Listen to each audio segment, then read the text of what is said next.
दोस्तों, एक कहावत है कि पेड़ लगाने का सबसे अच्छा जो समय था वो 20 साल पहले था और दूसरा सबसे अच्छा समय जो है वो अब है।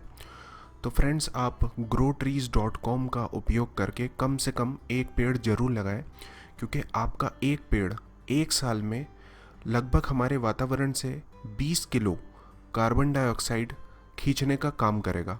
तो फ्रेंड्स, मैंने भी लगाया है, आप भी लगाइए। धन्यवाद।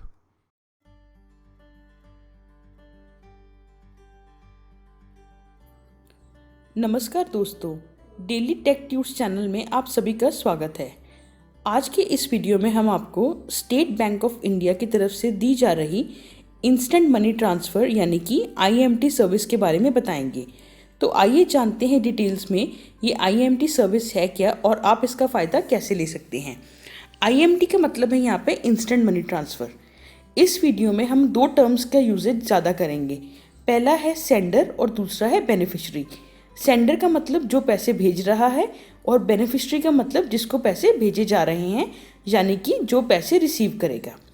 तो देखिए दोस्तों, IMT जो है यानी कि इंस्टेंट मनी ट्रांसफ़र, इस फैसिलिटी का आप फ़ायदा ले सकते हैं किसी को भी ऑनलाइन पैसे भिजवाने के लिए, मगर इसके लिए आपको स्टेट बैंक का इंटरनेट बैंकिंग का एक रजिस्टर्ड कस्टमर होना पड़ेगा। यानी कि इंटरनेट बैंकिंग आपको यूज़ करनी पड़ेगी, उसी के थ्रू ही आप IMT के थ्रू पैसे भिजवा सकते हैं। इससे आप जो फंड है अपने कहीं भी किसी को भी ट्रांसफ़र कर सकते हैं। उससे पहले आपको बेनिफिशरी यानी कि जिसको आप पैसे भेज रहे हैं उसका मोबाइल नंबर, नाम, पता, पिन कोड के साथ आपको पता होना चाहिए, तभी ही आप पैसे भेज सकते हैं। जैसे ही आप ये सर्विस को शुरू करेंगे, आपको बेनिफिशरी यानी कि जिसको पैसे भेजने हैं उसका रजिस्ट्रेशन अपने सिस्टम पे करना होगा। तो बार बार आपको क्या होगा कि एक बार जब सिस्टम पे रजिस्ट्रेशन हो जाएगा किसी भी बेनिफिशरी का, तो जब सेकंड या थर्ड टाइम उसको आप पैसे भेजेंगे तो आपको बार बार रजिस्ट्रेशन करने की ज़रूरत नहीं है। ये केवल एक वन टाइम प्रोसेस है। और जब पैसे भेज दिए जाते हैं तो किसी भी स्टेट बैंक के ATM, ये किसी भी मतलब कि कुछ सिलेक्टेड स्टेट बैंक के ऐसे ATMs हैं जहाँ पे आप IMT के थ्रू भेजे गए पैसे निकलवा सकते हैं। और सबसे बढ़िया बात है कि आपको इसके लिए किसी भी डेबिट कार्ड की ज़रूरत नहीं है। ये आप कैसे करेंगे वीडियो में हम आपको बताएंगे। एक और आपको बात बताना चाहेंगे कि एक बार अगर आपने IMT यानी कि इंस्टेंट मनी ट्रांसफ़र इनिशिएट कर दिया है, आप उसको कैंसिल नहीं कर सकते। साथ में ही अगर आप किसी ने आपको पैसे भेजे हैं, सपोज़ कीजिए कि किसी ने आपको 10,000 रुपये भेजा है IMT के थ्रू, तो आपको एक ही टाइम पे पूरा का पूरा फंड्स विड्रॉ करने होंगे, यानी कि बैंक से 10,000 रुपया निकलवाना होगा। आप इसको पार्शली यानी कि ऐसा नहीं है कि एक बार आप 5 निकलवाएं, दूसरी बार 3 और तीसरी बार 2, ऐसा नहीं है। आपको एक ही बार में सारा का सारा पैसा विड्रॉ कराना होगा। आइए जानते हैं रजिस्ट्रेशन के बारे में। जैसे हमने आपको पहले बताया था, IMT की जो क्रिएशन है आप इंटरनेट बैंकिंग से कर सकते हैं। उसके लिए सबसे पहले आपको बेनिफिशरी को ऐड करना है। आप प्रोफाइल सेक्शन में जाइए, उसके बाद मैनेज बेनिफिशरी का सेक्शन आता है, वहाँ क्लिक कीजिए। वहाँ क्लिक करने पे आपको एक टैब मिलेगा IMT बेनिफिशरी का। तो उसमें आप बेनिफिशरी का नाम, फ़ोन नंबर, मोबाइल नंबर और पता पिन कोड के साथ एंटर कर दीजिए। तो सपोज़ अगर आपने सुबह 6 से लेकर रात 8 बजे के बीच में बेनिफिशरी का नाम एंटर किया है, तो उसी दिन उसके 4 घंटे बाद वो ऐड हो जाएगा। मगर अगर आपने इसका टाइम पीरियड के बाद यानी कि 8 बजे के बाद रजिस्टर किया है, तो वह अगले दिन 8 बजे के बाद उसका जो रजिस्ट्रेशन है वह कंप्लीट होगा। तो अगर सुबह 6 से रात 8 बजे के बीच किसी टाइम भी कर रहे हैं तो सेम डे आपका IMT एक्टिवेट होगा। मगर आप अगर 8 बजे के बाद रात को कर रहे हैं तो वह एक्टिवेशन अगले दिन सुबह 8 बजे के बाद होगी। एक बार अगर आपने बेनिफिशरी ऐड करके एक्टिवेट किया है तो आप अपना IMT की आगे प्रोसीड कर सकते हैं, यानी कि पैसे ट्रांसफ़र करने के आगे प्रोसीड कर सकते हैं। आइए जानते हैं कि अब मिनिमम और मैक्सिमम आप कितने पैसे भिजवा सकते हैं। देखिए, कम से कम आपको 100 रुपया तो भिजवाना होगा। इससे कम की IMT इंस्टेंट मनी ट्रांसफ़र नहीं होती। और उसके बाद जितनी भी आपने एक्स्ट्रा अमाउंट है वो 100 के मल्टीपल्स में होनी चाहिए, यानी कि 200, 300, 500 और आगे। मैक्सिमम एक ट्रांजैक्शन में यानी कि एक बार में आप 10,000 रुपया ट्रांसफ़र कर सकते हैं। एक बात आपको और बताना चाहेंगे कि इसमें आप एक से ज़्यादा बेनिफिशरी भी ऐड कर सकते हैं। एट अ टाइम आप मैक्सिमम 10 बेनिफिशरी ऐड कर सकते हैं, यानी कि 10 ऐसे लोगों का रजिस्ट्रेशन कर सकते हैं जिनको आपने पैसे भेजने हैं, मगर 10 से ज़्यादा नहीं। अगर आपको 10 से ज़्यादा करने हैं तो आपको एक बेनिफिशियरी बीच में से निकालना होगा ताकि फाइनल नंबर 10 ही रहे। तो आप एक बेनिफिशियरी को एक महीने में केवल 25,000 रुपया ही भेज सकते हैं, 25 से ज़्यादा आप नहीं भेज सकते हैं। और जो मैक्सिमम अमाउंट है एक महीने में, वो पर सेंडर जो है वो है 50,000 रुपया। तो मैक्सिमम अमाउंट पर सेंडर इन कैलेंडर मंथ यानी कि एक महीने में है 50,000 रुपये, और मैक्सिमम आप 10 बेनिफिशरीज को भेज सकते हैं।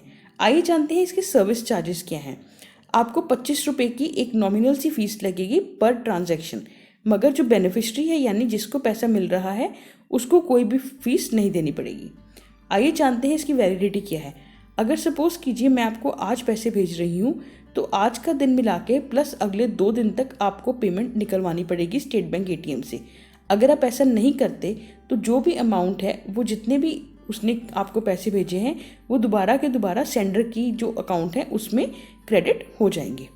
आइए जानते हैं कि अगर आपको कोई IMD के थ्रू पैसे भेज रहा है तो आपको कैसे विड्रॉ करना है। कुछ ऐसे स्टेट बैंक ग्रुप के सिलेक्टेड ATM हैं जहाँ पे कार्डलेस विड्रॉल है, यानी कि डेबिट कार्ड के बिना ही आप अपना अमाउंट निकलवा सकते हैं। अभी काफ़ी थोड़े ATMs में ये सर्विस है, मगर धीरे धीरे काफ़ी ATMs इससे कवर हो जाएंगे। तो आइए जानते हैं आपने कैसे करना है। जैसे ही आप ATM स्क्रीन के सामने जाएंगे वहाँ पे एक IMT का लोगो होगा, आपको वहाँ पे क्लिक करना है। टच स्क्रीन है तो वहाँ पे क्लिक करके आपको अपना मोबाइल नंबर एंटर करना है और आपको सेंडर का कोड एंटर करना है जो आपको मिल जाएगा। उसके बाद आपको एक SMS कोड दिया जाएगा अपने मोबाइल पे, उसको आपने उसमें फिल करना है। उसके बाद आपको अमाउंट फिल करनी है। जैसे हम आपको पहले बता चुके हैं, अगर आपको कोई 10,000 रुपये भेज रहा है तो आपको 10,000 रुपये एंटर करना है, इससे कम आप नहीं निकलवा सकते। उसके बाद आप येस और नो को क्लिक कीजिए कि आपने आगे प्रोसीड करना है या नहीं ट्रांजैक्शन में, और उसके बाद अपना कैश आपका बाहर आ जाएगा ATM से और आप कलेक्ट कर लेंगे। आइए कुछ ऐसे सवाल हैं जिनमें लोगों को काफ़ी कन्फ्यूजन रहती है, उनके बारे में आपको बताएं।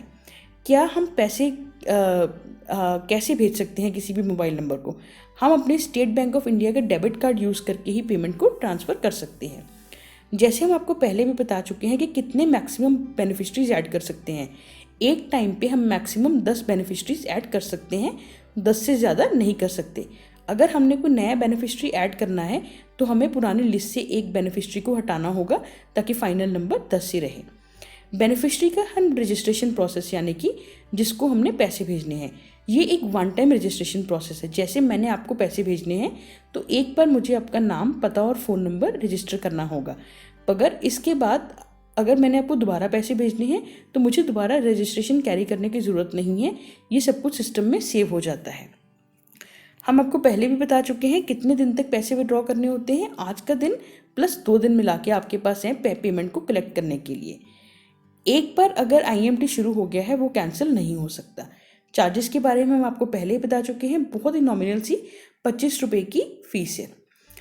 अब हम बताएंगे कि अगर जो सेंडर है यानी कि मैं एक बेनिफिशरी की डिटेल्स टाइम पे नहीं देती सिस्टम को, यानी कि मुझे आपको पैसे भेजने हैं मगर मैंने आपकी जो भी डिटेल्स है वो नहीं डाली, तो ऐसे क्या होगा, जो IMT है वो कैंसिल हो जाएगा और जो अमाउंट है जितनी भी मैंने आपको भेजी है वो सारी की सारी मेरे अकाउंट में रिक्रेडिट हो जाएगी, मगर जो चार्जेस है 25 रुपये के वो नहीं होंगे, वो नॉन रिफंडेबल है। हम आपको पहले भी बता चुके हैं कितना टाइम होता है सेंडर को रजिस्टर करने के लिए बेनिफिशरी को। तो देखिए, जो बेनिफिशरी की रजिस्ट्रेशन है यानी कि जिसको पैसे भेजने हैं वो 2 टाइम पे हो सकती है, IMT इनिशिएट करने से पहले भी और IMT इनिशिएट करने के बाद भी। मगर अगर आप IMT इनिशिएट करने के बाद उसकी जितनी भी डिटेल्स है बेनिफिशरी के रजिस्टर कर रहे हैं तो आपको मैक्सिमम 2 दिन में करनी होगी, नहीं तो आपकी IMT कैंसिल हो जाएगी और आपका अमाउंट रिक्रेडिट हो जाएगा आपके अकाउंट में। अब हम आपको एक और बात बताना चाहेंगे कि अगर जब आप बेनिफिशरी की डिटेल्स रजिस्टर कर रहे हैं, जैसे उसका मोबाइल नंबर, नाम, लोकेशन यानी कि एड्रेस, पिन नंबर, तो उसका हमें पूरा का पूरा एड्रेस देना होगा या नाम और सिटी भी इनफ है।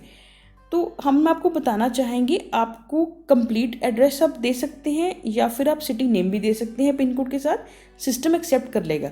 मगर आपकी सुविधा के लिए और ऐसा ना हो कि आपकी ट्रांजैक्शन कैंसिल हो जाए, हम रेकमेंड करेंगे कि आप इसका कंप्लीट एड्रेस और फ़ोन नंबर प्रॉपर दें। अगर आपके पास बेनिफिशरी का पिन कोड नहीं है, यानी जिसको आपने पैसे भेजने हैं उसका पिन कोड नहीं है, तो आप IMT के थ्रू पैसा नहीं ट्रांसफ़र कर सकते। पिन कोड देना एकदम मैंडेटरी है।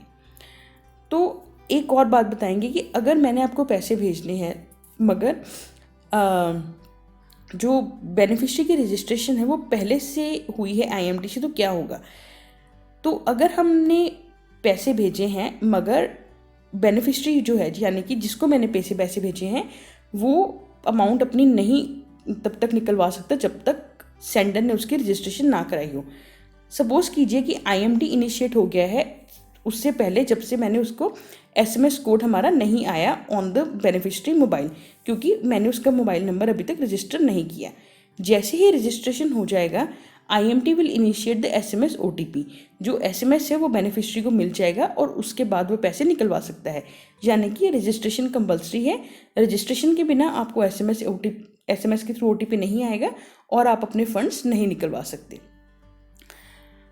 अगर ऐसा होता है कि बेनिफिशियरी यानी कि जिसको मैंने पैसे भेजे हैं उसे कोई एरर आता है पैसे निकलवाते हुए, तो रजिस्ट्रेशन इसका मतलब है कि कंप्लीट नहीं है। तो अगर आप पैसे निकलवा रहे हैं आपको एरर आ रहा है, एरर तभी आएगा अगर आप अपना OTP एंटर नहीं कर पा रहे हैं। और OTP एंटर आप नहीं कर पा रहे हैं क्योंकि अभी तक आपको आया ही नहीं है, क्योंकि आपका रजिस्ट्रेशन प्रोसेस कंप्लीट नहीं हुआ है। अगर बेनिफिशियरी यानी कि जिसको मैंने पैसे भेजे हैं उसको SMS कोड नहीं आया, इसका मतलब है कि आपकी रजिस्ट्रेशन कंप्लीट नहीं है और आप अपनी अमाउंट को विड्रॉ नहीं करा सकते। इस केस में कृपया पैसे भेजने वाले से एक संपर्क करें ताकि वो अपनी रजिस्ट्रेशन कंप्लीट कर जाए। क्या हमें रजिस्टर्ड मोबाइल नंबर यूज़ करना होगा IMT के लिए? जी नहीं, ऐसा नहीं है। आपको कोई भी बैंक के साथ रजिस्टर्ड मोबाइल नंबर यूज़ करने की ज़रूरत नहीं है। कोई भी मोबाइल नंबर यूज़ कर सकते हैं।